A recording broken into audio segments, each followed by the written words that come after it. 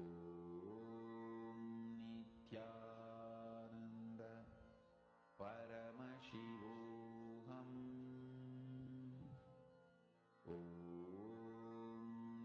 Nithyananda Paramashivoham. Nithyananda Paramashivoham. Nithyananda Paramashivoham. Nithyananda And slowly relax. Look back.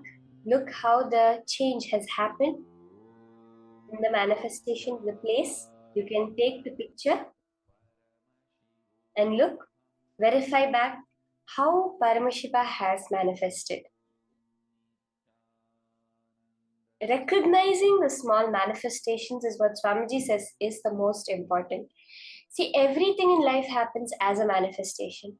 The more and more you recognize it, the more and more you celebrate it, the more and more Swamiji, Paramashiva just flows through you. Now we're going to be entering into the next session, the next powerful cognitions from Swamiji. We just now understood about karma. Now, in this coming session, we're going to be understanding about karma and dharma.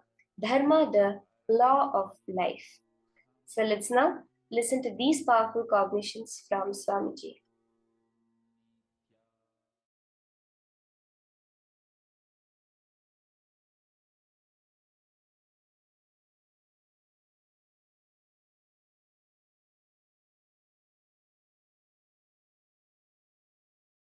If somebody tries to attack you, what will you do? Naturally, you will defend yourself. Do you need a special spiritual practice for it? Do you need a special understanding? Whether you know the technique or not, method or not, system or not, by the very existence, your life will defend you. Because you don't want to be killed, you not killing others is Dhamma. Please understand. Because you don't want to be killed, you not killing others. That is ahimsa. Whatever you don't want to be done to you, you not doing to others. Same way, your properties. Naturally, you don't want that to be stolen. So you not stealing others' property is asteya. Naturally, you don't want anybody to lie to you. You not lying to others is satya. Whether you are a man or woman, naturally you don't want anybody's physical interference in your life.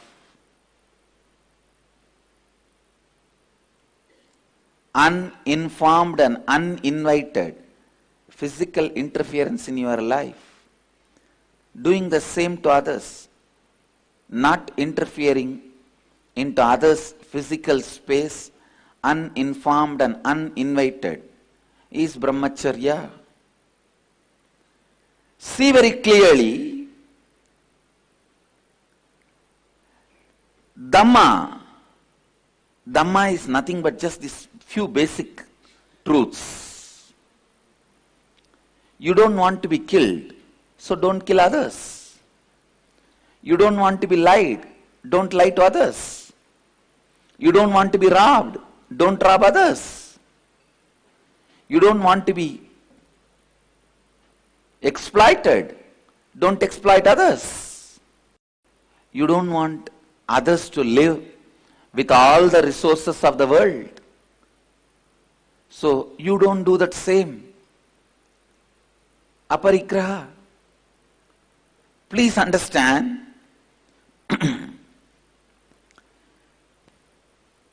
Asteya, Aparigraha, Brahmacharya, Satya, Ahimsa. Non-violence, truthfulness, non-stealing, not robbing the resources of the world, and non-interference in others' physical plane. Please listen. Do you need any special spiritual practice or understanding to live these principles? No. See, when somebody attacks you, do you need a special spiritual understanding? Or just you have to read some books and do some spiritual practice to defend you? See, whether you are able to defend yourself or not is separate. Whether you are successful or not is separate. But even a worm, ant, raises its hood and tries to defend itself. Understand, you defending your existence, you defending your life, you defending your identity, you defending what you think as you, is natural. Do the same thing to others. That is what is natural flow of life. Understand? Dhamma is always non-controversial. Please listen. Anything other than Dharma, anything other than Dhamma, always will leave some incompletion in you, some controversy in you. Dhamma is the one and only non-controversial flow of life, flow of existence. All judgments lead to more and more arguments, appeal. But all the solutions based on Dhamma leaves both sides complete. Please listen. Because Dhamma is the natural law of life, natural existence of life. Dhamma does not need any special spiritual practice, special spiritual understanding. It is just established on one truth. What you don't want to be done to you, don't do it to others. That's all. Listen. Come to the space of listening. If somebody tries to attack you and you defending yourself is the natural law of life, Dhamma. Same way, you not attacking others, harming others is good karma. Knowing you harming others is bad karma. That's all. Understand? Whatever is your natural flow is Dhamma. You not doing that to others is karma. Listen. Listen. You understanding, you will protect you when somebody tries to attack you is Dhamma, natural law of life. You doing the same thing to others by not attacking is right karma. Attacking is wrong karma. That's all. A simple flow of life is Dharma and karma.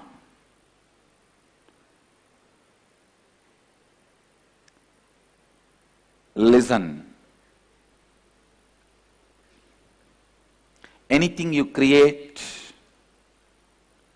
anything you do, anything you mull over, anything you try to digest, anything you try to practice is not natural law of life. If at all you have to practice something, that is only one, completion, that's all. Only one you need to practice, completion, means getting back to your natural space, your original space. Other than completion, nothing else need to be practiced. Simply you know the law of life.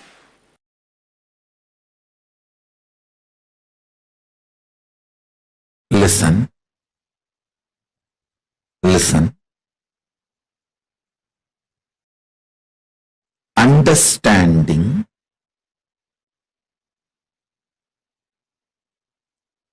the cosmic flow of life, like karma,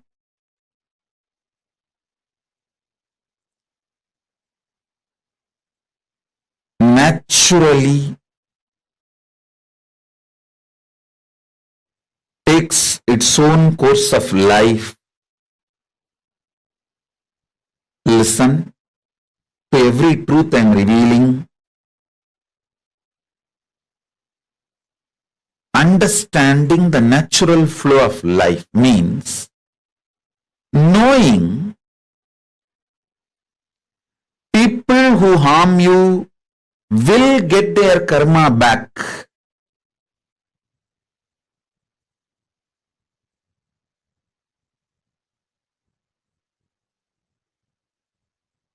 People who support you will get their punya back. If you do something wrong, you get the karma. If you do something wrong but you raise your consciousness, you can save yourself from the karma coming back. Understanding these few basic principles takes away tiredness, boredom, decision fatigue from your head. Listen, decision fatigue is nothing but cherished revenge and frustration by coming to a conclusion, world is not fair. Listen, when you feel world is not fair, you block the flow of energy through you. You block your Shakti. You fall into frustration. Naturally, that leads to decision fatigue. Understanding world is just dharmic. Having simple eyes to see how the karma comes back, how nobody can escape from good or bad. Understanding this basic truth takes away all decision fatigue, frustration, anger about life, vengeance you cherish about people and life, known, unknown, all that just taken away. You become a free channel for energy to flow.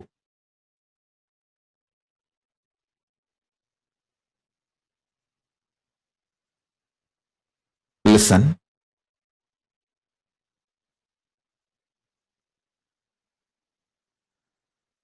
Knowing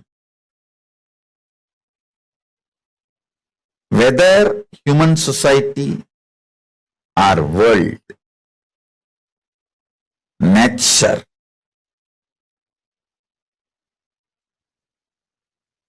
everything known and unknown flows as per dharma. I tell you guys, it is this clarity, just because of this clarity, karma naturally goes back to people. I don't initiate new karma. See, listen carefully.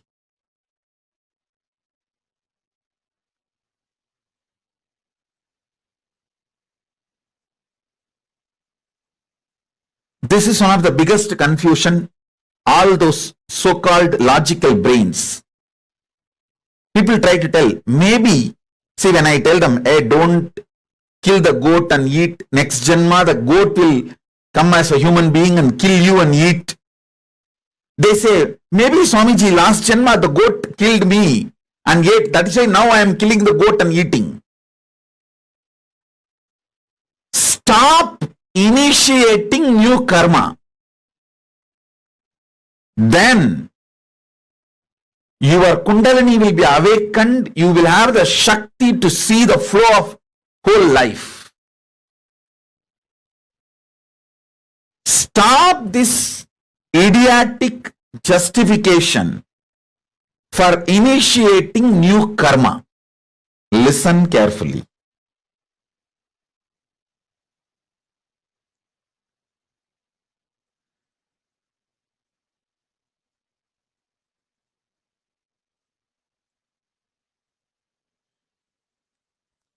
When I realized the flow of dharma and flow of karma, I stopped initiating new karma chakra or the karmic chains that has brought so much energy in me. So much energy, I tell you.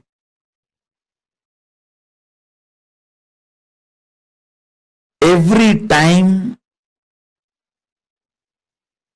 I start having larger visualization, larger plans, larger work. Every time when people try to hit me, persecute me, I flare up and become larger than their imagination.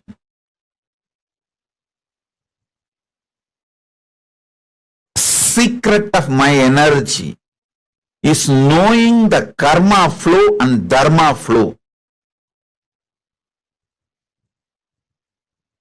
I just know you don't need to initiate anything to take revenge on people. Initiate, focus everything to protect you and creatively contributing. That's all. You protect yourself. For that you can do everything. And go on contributing creatively.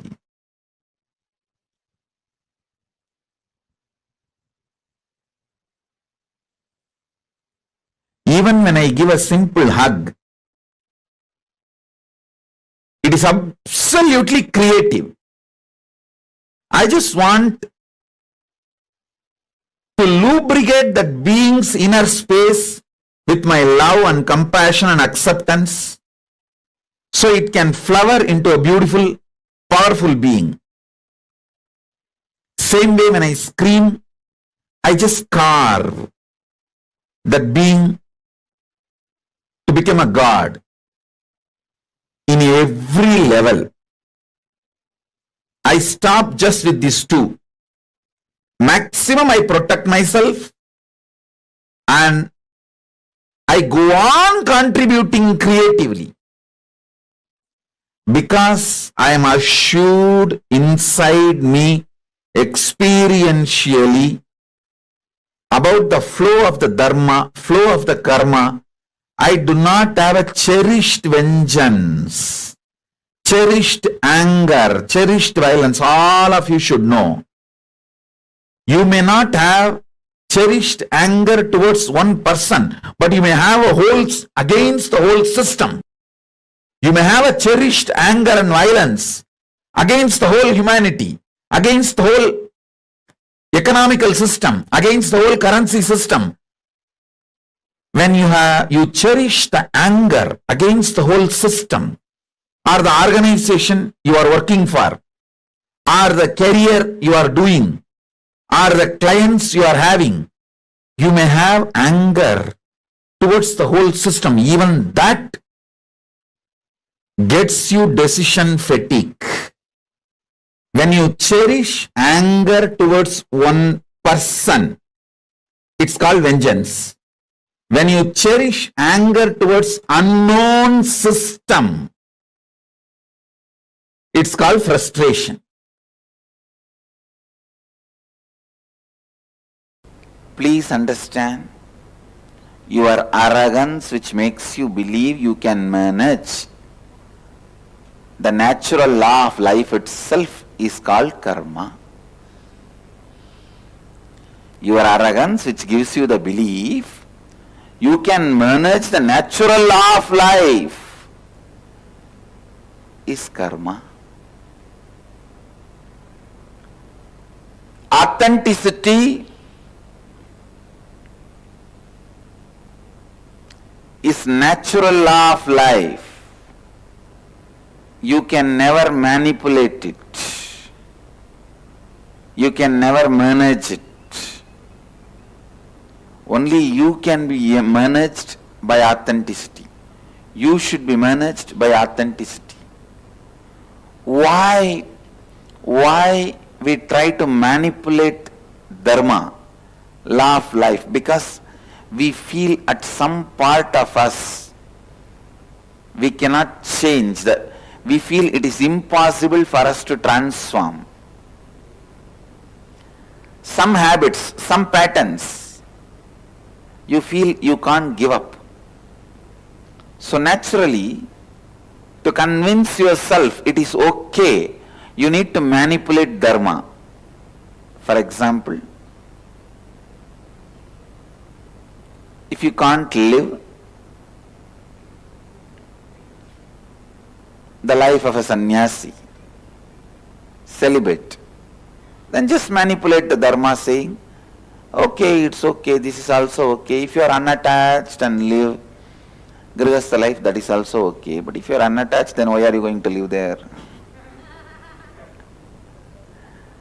Now I am not saying give up the grihastha life and become a sannyasi. All I am saying is at least be very clear where you are powerful, where you are powerless. And it is not necessary you need to give up grihastha life to achieve Advaita, live Advaita. So from that context, if you say, I don't need to give up the grihastha life because that is not required for Advaita, living Advaita, then you are right. But if you say, no, without attachment, if you live there, that is also okay, then you are manipulating dharma. Please understand. If you can't get up early morning for yoga, naturally you start manipulating. No. That and all is not required for me. Just if I mentally align myself and remember God few minutes, He will immediately land on me and support what is there. Unnecessarily waking up in the early morning, bending the body this side, that side, and if I just remember, that's all, that is enough. This is manipulating dharma, understand? Actually, waking up early morning is not necessary for Advaita. It is a support, but not a compulsion to live Advaita. From that understanding, if you think, then it is okay. Listen. You may ask, what is the difference between these two thought currents? When you understand what is necessary and what is not necessary, you never fall into powerlessness. But when you think something is necessary and not able to do, you fall into powerlessness. Only the fellows who fall into powerlessness manipulate dharma. Trying to manipulate dharma is karma. Trying to manipulate dharma is karma. Understand? if you know thoroughly, you have to get up early morning for living Advaita. If you can't get up, the right thing to do is completing with the pattern you are not able to get up and making your body and mind fresh, alive for you to wake up early morning. That is the Dharma. But unfortunately, if you learn to manipulate even one step of Dharma with the wrong reason, I tell you, after that Dharma can never enter into your life. Because you know how to manipulate every rule. Just one simple understanding. Integrity with the time. For living Advaita, integrity with the time is necessary. That is not option. If you tell 6:30 you will be there, you have to be there, or you have to inform them ahead, at least before 6:29, that you will not be there at 6:30. So integrity with the time is a compulsory for living Advaita. But when you can't maintain this integrity with the time, and you start manipulating within you and without you, means inside you and outside you, both. No, that and all is for initial level people, not for everyone. That is not required. It's okay. Once you manipulate yourself, convince yourself that integrity with the time is not required, the moment you convince yourself, be very clear, you entered into the pattern of karma. After that, within 3-4 months, you will convince yourself with all types of manipulation, authenticity is not required for you. You will convince yourself non-violence and cruelty-free lifestyle is not required for you. The ability to manipulate Dharma, the mental setup of manipulating Dharma, I tell you, that is the most dangerous pit a human being can fall. That's the most dangerous drainage a human being can fall. I tell you, I have to look at the stark reality. Even if a single person who does not manipulate Dharma, who lives what he knows as right, is enough for me to run my Sangha. Just one person. I am searching just for those 1 or 2 persons who does not manipulate Dharma. Please understand. Lives what he knows is Dharma. Does not use different words, theories, theologies, concepts to manipulate it. I am searching just for those 1 or 2 diamonds. Of course, I wanted to make millions of people. I wanted to make is different, but still I have not got even one is the truth. Who does not manipulate Dharma in his thinking. There is no blind spot in his thinking. If he knows right, he does it. If he does not know, he knows it is not required. If he does not get up in the morning and come for yoga, he knows it is not required. If he knows it is required, he is not inefficient or there is no impossibility. That is what I call no blind spot, no manipulation, of the principles. It is unfortunate. One of the very important Hindu guru telling publicly he is searching for one person who does not manipulate the dharma. Understand? The scale I set also need to be looked in. Its highest standard. Anyone who lives in his life without manipulating even one step of dharma lives enlightenment. The pattern of manipulating and compromising with the life of Advaita is karma. The pattern of coherently vibrating with the Advaitic thinking, being in sync, synergetic with Advaitic thinking is what I call dharma. Who knows the dharma and do not compromise, do not manipulate it, lives enlightenment. Sit and think through your whole life. Let your whole life be aligned with dharma. Whatever species exists on the planet Earth, they all have a right over the planet Earth just like we have a right. We don't have a right to vacate them from the planet Earth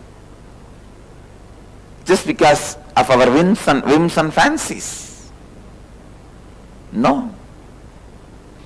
Everything you live should have the context of Advaita. Everything which has the context of Advaita should be lived by you is living enlightenment. Lifestyle of no blind spot. Every understanding from the context of Advaita has to be lived uncompromisingly. If you are made to understand this is responsibility, you have to live it. This is enriching, you have to live it. This is authenticity, you have to live it. This is integrity, you have to live it. No question of compromising. No compromising. If you are powerless somewhere to live the dharma, complete. Complete with that powerlessness. Complete with that powerlessness and raise yourself to the next level. But no question of manipulating it. If you manipulate dharma, you will never transform. You will never know where you need to complete. You will continue to be the same sewage, thinking outside you sprayed enough perfume, no one will have a smell. Yes, but inside you will be stinking.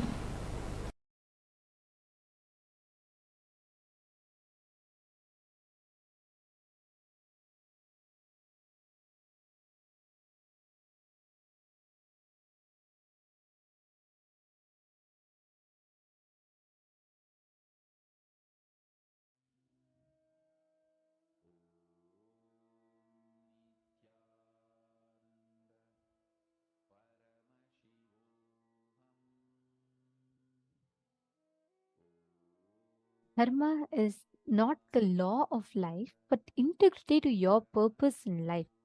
What is your purpose in life? What is it that you want to work towards? What is it that you want to move your life towards?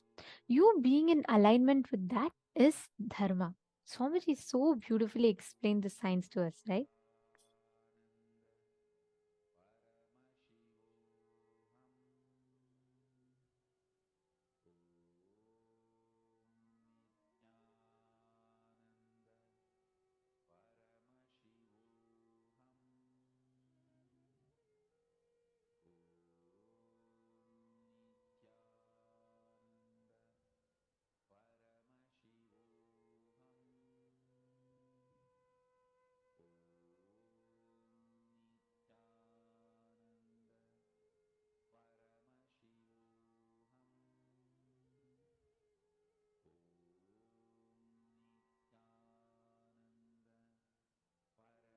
Karma is the thought currents in which we are stuck, but dharma is the actions that you need to take towards manifesting what you want, manifesting your purpose in life.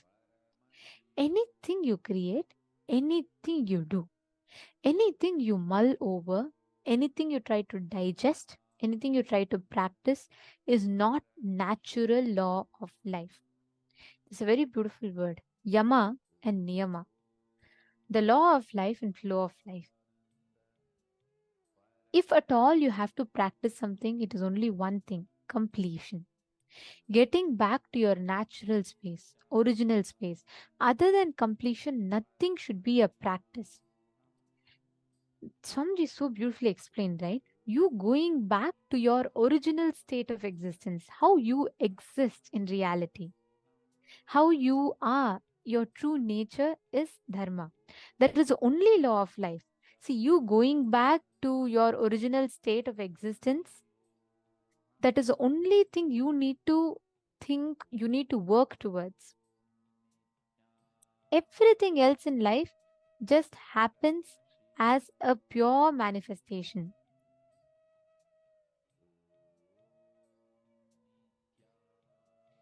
So every time that each of you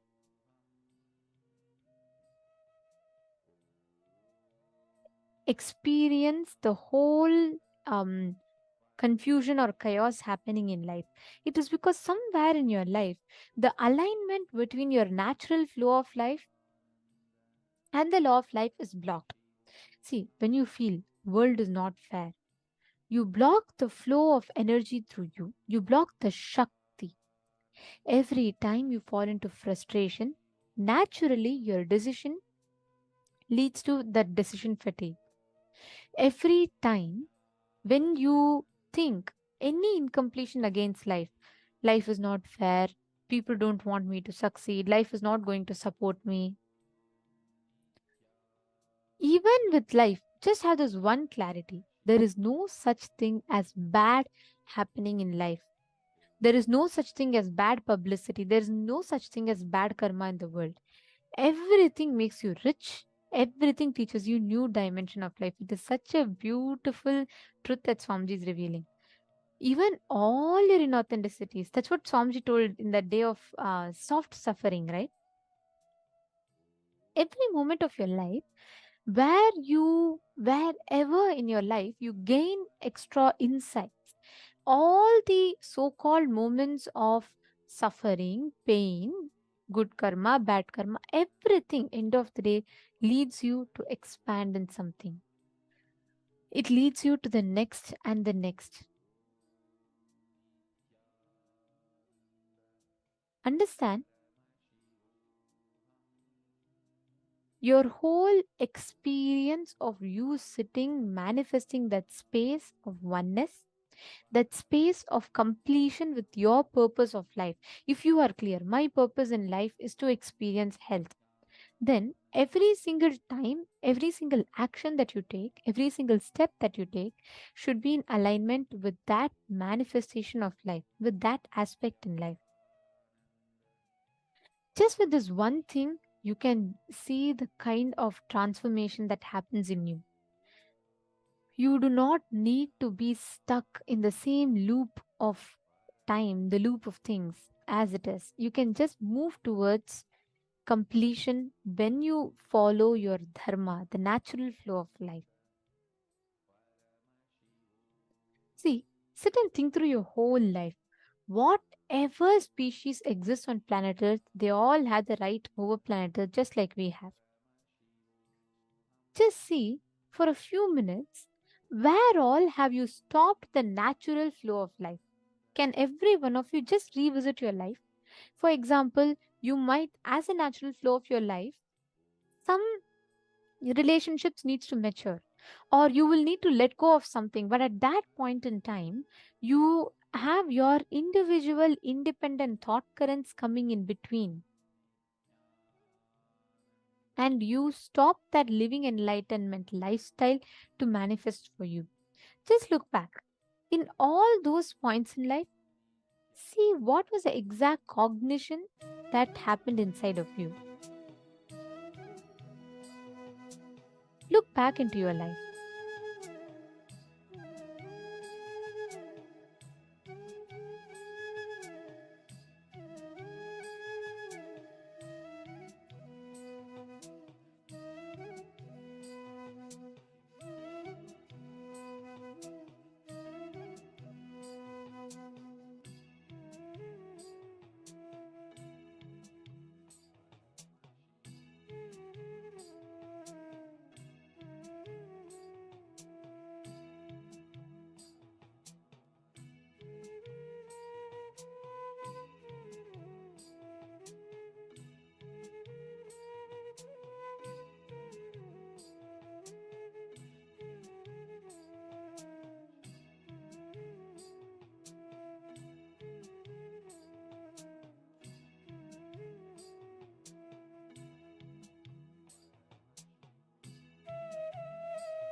Yes. Have you all finished writing?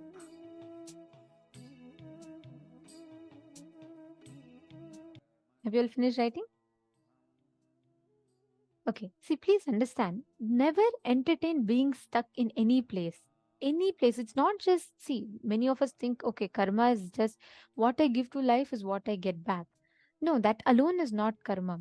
Anywhere you get stuck, anywhere you do not go with the natural flow of your life, you are not fulfilling your dharma, which again in turn adds you karma. This is a very, very beautiful session that Swamiji gave. Now, every one of you that are sitting here, just few minutes, we'll all be able to manifest this experience in us. Very, very simple, a very easy and a very powerful way to manifest this. I request each and every one of you sitting here, take a few minutes. Please sit straight. You all can simply manifest this experience in yourself right now. See, wherever you feel you are stuck, wherever you feel there's a part of you which needs to be attended to, there's a part of you that needs to be um, taken care of. Every moment, every place that you feel like that, just attending with integrity and sincerity in those dimensions of life, you will be able to manifest all the things you need just by bringing that space of completion in you. Let's all try with one thing. See, today, you know why we're all manifesting the power of body sculpting? Because when you align your individual self with complete integrity in all the dimensions of life, you will manifest that conscious will. In all the dimensions of your life, you will manifest that experience of completion. Now, can I request every one of you to choose one part of your body that you want to heal? You all can post it in the chat. Just one part, like any one scar that you want to heal. Maybe it's like a acne or a stitching mark or some bruise that's there inside of you which is not healed, or maybe like, you know, we all have these scars because of some diseases, right? So anything that you have which you want to heal in your body, please can you all post it? Choose any one thing, right? For now, we'll get started with just one thing, any one of the things that you want to change.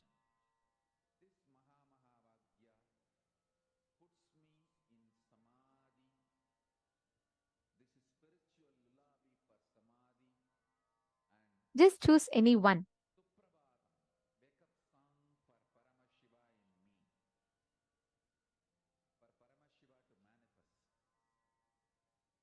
You all can post that in the chat. If you're comfortable, then fine. If you don't want to, that's also fine. Okay. Listen. All of us have the innate potential energy in us, the Kundalini energy, right? Okay, great. Ma'am, Donna, sorry, each of you have posted. That's good. All right. Now listen very carefully. Okay, Ma Ning also has posted. Great. Now, every one of us have an innate potential energy in us. Like, let's say it is more like the power supply. Whichever part that you give the power supply to, that part has the experience, that part receives the information, and that part functions with the experiences. So every part that you supply energy to, that part manifests whatever command you give. For example, if I have a live wire, I can plug it into an electric current supply. I can plug it into a fan or a TV or a light or a mixer or anything that I want. Whichever fulfills my purpose, I can use that for it. Same way, the Kundalini energy that you carry can be used for healing any part of your body that you want. Now, consciously will to heal a particular part of your body. Your whichever part that you want to change, choose that area. Listen very carefully. You're actually going to feel suddenly so much of heat and vibration in that part of the body. You will feel that whole part of the body is just reverberating. Sit straight. Bring your whole awareness, like literally experience as if you are existing in that part. Each of you have put, if it is a mole, scar, some of you have put pain. Go to that whole, bring that whole awareness, get that whole awareness to that particular part of your body.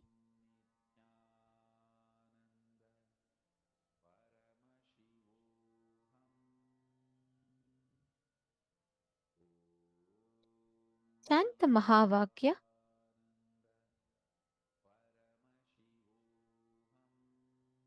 Bring your complete awareness.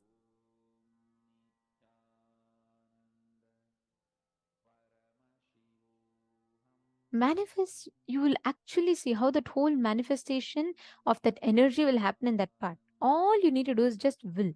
For example, if you have a scar in your hand, just visualize as if that whole scar is getting healed. Consciously do that visualization process. If it helps, you can even put your hand on that part, so it will help you bring awareness. It's just for awareness purpose. It's not needed. It's just awareness purpose. Sometimes we tend to get distracted. So if you put your hand on that part, you will constantly feel that part. So put your hand on that part of the body and just visualize that that whole scar is completely getting healed.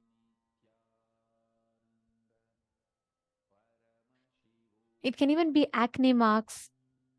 Take a before picture. That's the most important thing. Take a before picture and you will see how that whole part will change. In this round, we are only doing scars. So all of you can do scars. You'll actually see before picture and after picture how the scar will completely reduce and heal.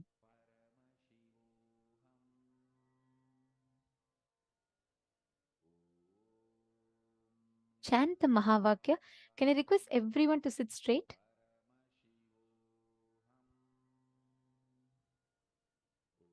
Chant the Mahavakya. Bring your whole awareness to that part of your body. Om Nithyananda Paramashivoham. Om Nithyananda Paramashivoham. Om Nithyananda Paramashivoham. Om Nithyananda Paramashivoham. Om Nithyananda Paramashivoham. Om Nithyananda Paramashivoham. Om Nithyananda Paramashivoham. Om Nithyananda Paramashivoham. Om Nithyananda Paramashivoham. Om Nithyananda Paramashivoham. Om Nithyananda Paramashivoham. Om Nithyananda Paramashivoham. Om Nithyananda Paramashivoham. Om Nithyananda Paramashivoham. Om Nithyananda Paramashivoham. Om